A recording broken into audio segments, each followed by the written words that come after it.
gitu sih. Terus mungkin dari sisi kedisiplinan juga. Oh iya benar. Karena mungkin pas waktu masih Zoom itu ketika kita telat masuk, oke lah kita bisa masuk, tapi ketika offline ya kita harus benar-benar disiplin sesuai dengan jadwal kuliah kita. Benar. Siswa setelah melakukan kegiatan belajar mengajar di kelas itu kan pasti kan bingung tuh mau ngapain, dan justru waktu-waktu seperti itu kalau nggak digunakan ekstra maupun organisasi atau kegiatan positif lainnya itu akan mengundang siswa tersebut untuk ikut dalam pergaulan-pergaulan yang nggak baik. Selamat datang di podcast Pendidikan Matematika. Nah, sebelumnya perkenalkan, saya Rufus Abiyato sebagai mahasiswa Pendidikan Matematika UMBY Angkatan 2021, dan ini teman saya. Aku Insiriana Hamida, biasa dipanggil Insi, juga sebagai mahasiswa Pendidikan Matematika UMBY Angkatan 2021. Nah, kali ini kita ada di video part yang kedua. Ya. Nah, untuk teman-teman yang belum menonton video part pertama kami, yaitu tentang pembentukan karakter sebagai dari sudut pandang sebagai siswa gitu. Siswa sekolah menengah bisa nonton di link di bawah ini.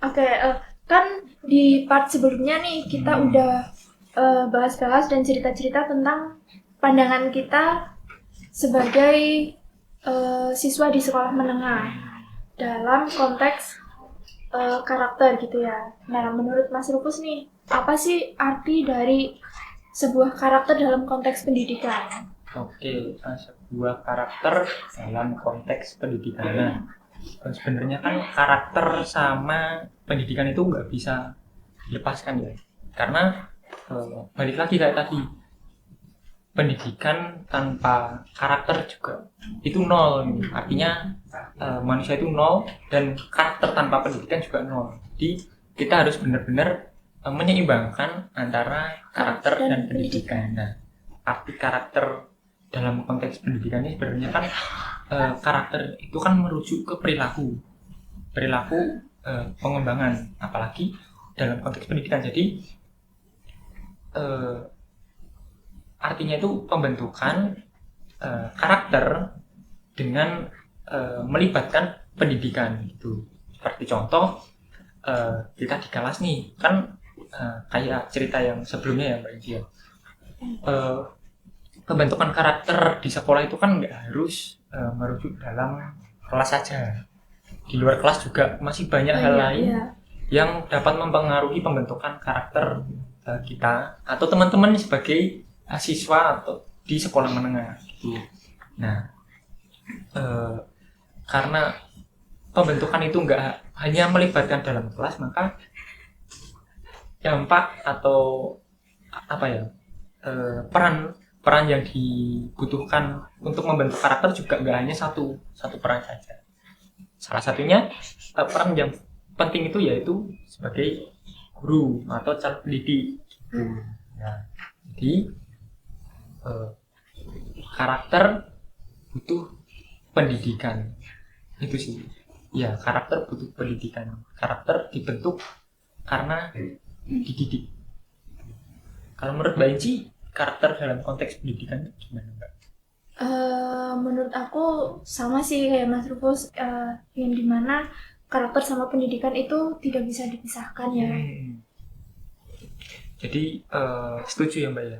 Setuju. Nah, kan kita nih udah saling mengungkapkan arti dari karakter dalam konteks pendidikan. Nah, sekarang kan kita kuliah di FKIP, Fakultas Keguruan dan Ilmu Pendidikan. Itu sebagai calon pendidik tentunya. Jadi penting buat kita ada matkul-matkul yang berkaitan tentang pengembangan karakter. Nah, menurut Mbak Inci nih, sebagai calon pendidik di masa yang akan datang di Indonesia Emas 2045. Nah, menurut Mbak Inci, karakter apa saja sih yang dibutuhkan siswa yang mungkin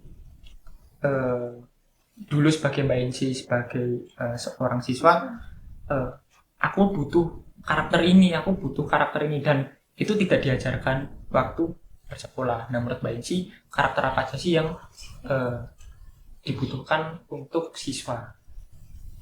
Oke, mungkin ada disiplin gitu ya. Mm-mm. Kan di sekolah juga nggak secara langsung gitu guru untuk menyampaikan kita untuk selalu disiplin Benar, gitu. benar, benar. Nah, ketika kita sekolah kan yang tentunya kita harus tepat waktu, kemudian ada harus mentaati peraturan, dan karakter disiplin itu tidak harus atau tidak cuma diterapkan di sekolah, Sekolah, tapi ya. di luar lingkungan sekolah juga kita harus menerapkan karakter disiplin itu. Nah, ini berarti disiplin itu penting ya, Mbak, ya. Ya, Bahkan harus dikembangkan ke siswa gitu.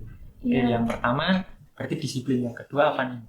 Yang kedua mungkin jujur ya, karena mungkin kedepannya gitu kan kita akan melanjutkan ke jenjang berikutnya, atau ketika kita mengikuti organisasi atau kegiatan apapun juga kita harus jujur. Benar.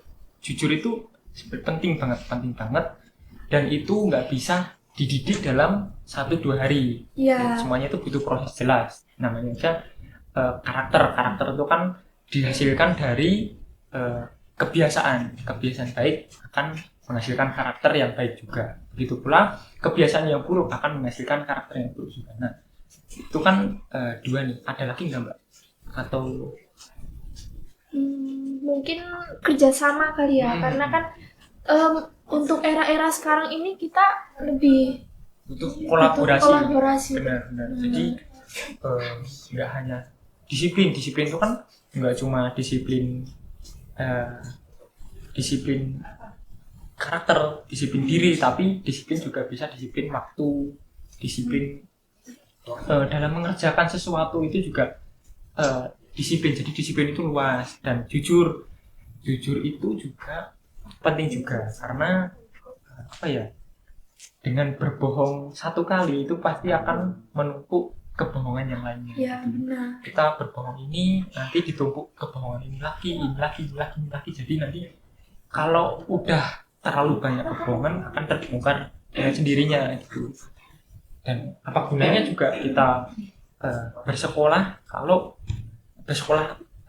bertahun-tahun kalau karakter kita tidak positif atau tidak berdampak ke teman-teman sekitar kita. Jadi disiplin, jujur, kerjasama, bertanggung jawab, Ya, dan punya integritas itu semuanya penting. Sebenarnya karakter itu kata yang sangat bermakna. ya benar. Itu sih, jadi benar-benar butuh yang namanya peran, entah peran dari guru, peran dari lingkungan teman-teman sekitar kita, itu juga butuh yang namanya bantuan mereka untuk kita atau teman-teman yang lain di rumah sana terbentuk karakternya. Nah, menurut Mbak Inci, bagaimana sih, kan ini kan di sekolah nih, sekolah kan udah ada orang tua, yaitu guru kita. Ya, Nah, setelah keluar dari sekolah, kan sekarang itu sekolah berapa jam sih? Dari jam 7 sampai jam berapa? jam 3 kalau jam 4 atau jam Oh iya, jam 3, jam 4, dan itu maksudnya nggak sebagian besar hidup seorang siswa atau anak itu bersama guru, ya kan? Dan sebagian besar mungkin kehidupan seorang siswa atau anak itu di luar sekolah. Nah, salah satu aspek di luar sekolah itu yaitu keluarga. Nah, bagaimana sih menurut Mbak Inci peran orang tua dalam pembentukan karakter di dalam lingkup keluarga? Kalau tentang orang tua ya pastinya sangat penting ya. Yang pertama, orang tua itu sebagai contoh yang baik untuk anaknya.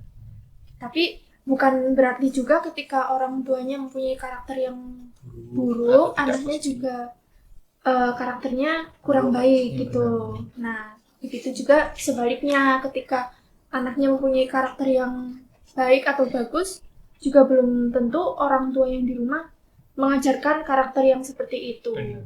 Dan kan anak itu kan apa ya, sebenarnya manusia itu fleksibel, belajar dari manapun, nggak hanya dari orang tua tapi dari entah dari temannya, mungkin dari neneknya atau dari siapanya, dari orang yang mungkin eh, ketemu di jalan itu. Manusia itu sebenarnya tempat belajarnya itu sangat luas, dan maka dari itu benar kata Mbak Inci, bukan berarti seorang anak atau seseorang yang mempunyai karakter yang kurang bagus mencerminkan orang tua. Orang tuanya yang kurang bagus juga. tidak bagus juga karakternya gitu.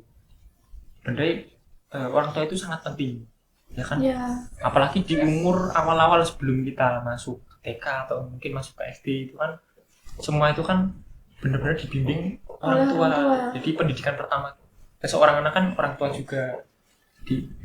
Kalau ya mungkin kalau orang tuanya mengajarkan dari kecil mengajarkan buruk, berarti jelas pasti seorang anak waktu besarnya juga Iya. akan buruk gitu. Jadi tergantung bagaimana cara orang tua mendidik anaknya gitu. Karena kita juga sebagai calon pendidik juga nggak bisa, wah, aku tuh pengen besok siswaku jujur, besok siswaku baik, besok siswaku disiplin, besok siswaku bisa bekerja sama. Tapi waktu di rumah nanti diajarin, nak kamu ini dong, nak kamu itu dong, nak kamu coba minjem uang ke warung sebelah atau dan lain-lain. Jadi tidak hanya guru yang berperan, tapi orang tua juga sangat berperan dalam pembentukan karakter gitu. Nah selanjutnya kan kita udah tahu nih arti pembentukan karakter, terus karakter apa saja yang dibutuhkan oleh dibutuhkan siswa. siswanya, dan tahu peran orang tua dalam pembentukan karakter seorang siswa. Kan kita udah apa ya, saling bertukar informasi, bertukar pendapat mengenai hal tersebut. Nah jadi kita sebagai calon pendidik pasti punya tantangan terbesar lah. Tantangan dalam mengembangkan karakter itu pasti banyak. Ya, Guru udah ngajarin baik, tapi teman-temannya ngajarin merokok, teman-temannya ngajarin apa, balapan liar atau dan lain sebagainya. Jadi menurut Mbak Ici, besok sebagai calon pendidik, apa sih tantangan terbesar sebagai calon pendidik untuk mengembangkan karakter seorang siswa? tantangan terbesar itu bisa jadi dari perkembangan teknologi ya. Nah, kan di zaman sekarang itu apapun serba dari atau memakai teknologi. Nah, benar tadi kata Mas Rufus, ketika guru mengajarkan yang baik-baik di sekolah, belum tentu siswanya menerapkan itu di kehidupannya, karena itu juga bisa terpengaruh oleh teknologi. Nah, contohnya mungkin dari komunikasi lewat smartphone atau media sosial yang lainnya. Berarti yang pertama teknologi itu sangat berdampak. Ya. Nah, dampak positif atau negatifnya itu kan tergantung dari orang yang menggunakan teknologi tersebut gitu. Nah, seperti yang dikatakan Mbak Inci, teknologi itu akan berdampak positif jika yang menggunakannya juga positif.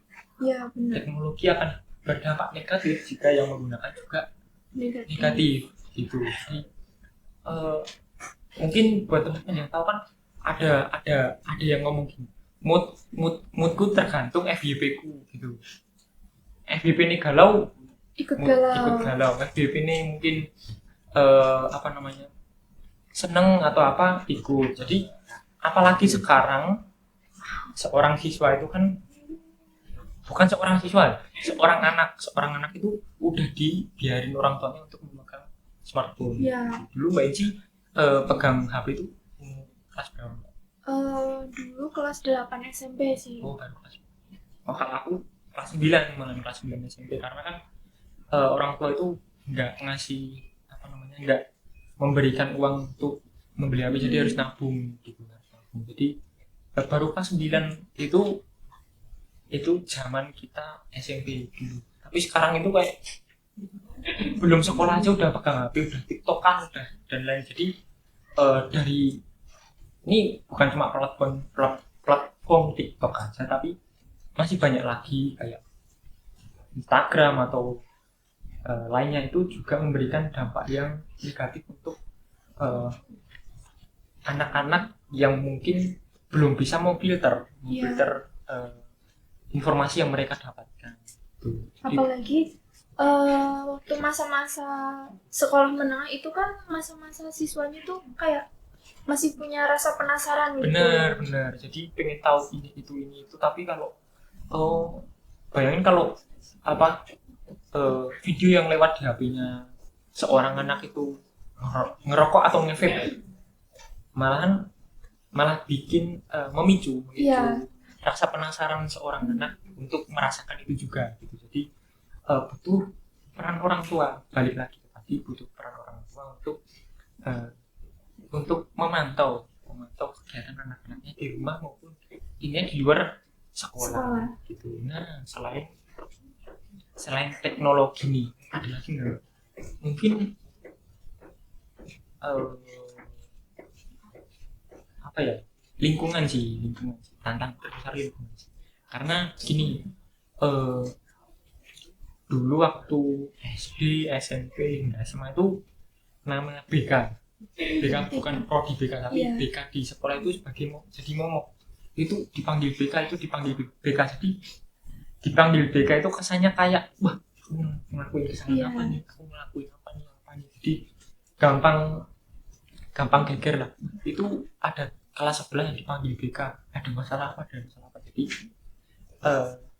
Jadi gimana ya, BK itu kan sebenarnya bukan untuk menyelesaikan masalah anak saja, tapi sebagai mungkin juga tempat konsultasi. Benar, membimbing konsultasi atau konseling seorang siswa. Jadi benar, lingkungan itu mempengaruhi, karena ya banyak teman-teman kan enggak, maksudnya satu siswa yang mungkin sebelumnya kita udah pernah bahas, satu siswa berperilaku buruk, nanti satunya ikut kayak jadi magnet. Nah, tergantung dari seorang siswa itu sendiri, apakah dia akan berkebalikan atau dia akan ikut jadi satu dalam satu gerombolan gitu. Jadi mungkin pembentukan karakter itu butuh dididik sejak sedini mungkin lah. Butuh peran orang tua, butuh peran saudara, butuh peran teman-teman. Jadi kalau orang tua sudah mulai memfilter dengan baik, maka untuk selanjutnya anak juga dapat memfilter dengan baik. Mungkin cukup sekian dari video kita, karena video kita ini udah membahas banyak sekali pembentukan karakter dari POV sudut pandang seorang siswa hingga sudut pandang seorang calon pendidik. Dan semua yang berkaitan dengan karakter itu butuh lingkungan yang berkarakter juga. Kita mulai dari satu orang mungkin akan menarik orang-orang atau siswa-siswa yang lainnya. Jadi mungkin ada pesan nggak untuk teman-teman atau siswa, untuk calon pendidik atau seorang guru? Mungkin dari Mbak Isya ada pesan untuk mereka yang menonton ini tentang pengembangan karakter apa enggak? Oke, mungkin untuk calon pendidik gitu ya, apalagi di era sekarang itu ya harus memanfaatkan bagaimana teknologi itu ya digunakan dengan baik. Benar. Berarti ingat pesan dari Mbak Inci bahwa teknologi juga sangat berperan dalam pembentukan karakter.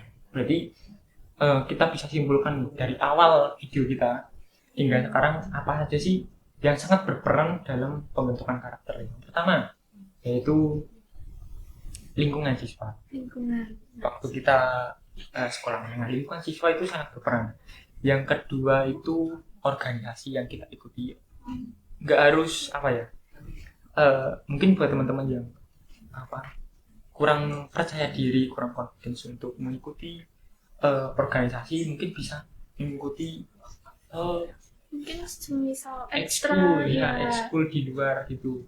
Karena dengan waktu di luar kelas, jika digunakan dengan baik, maka menghasilkan hal-hal yang positif juga, hal yang baik juga. Nah, jadi yang pertama lingkungan siswa, lalu organisasi maupun kegiatan di luar kelas kita.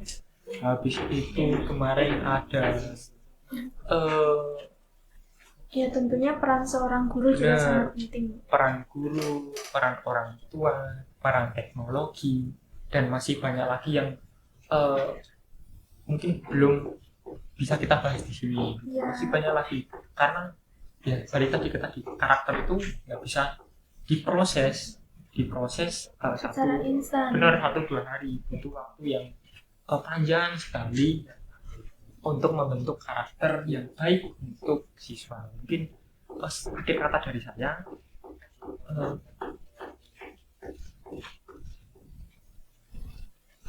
perbuatan yang baik akan menghasilkan kebiasaan yang baik. Perbuatan yang dilakukan berkali-kali, mungkin kita mencoba untuk pertama kali, misalnya buat teman-teman yang mungkin baru sebelumnya sering berbohong, mungkin yang tadi kata Mbak Ci, sering berbohong atau kurang disiplin, misal ke sekolah lupa pakai dasi atau lupa pakai ikat pinggang. Mungkin dengan melakukan sekali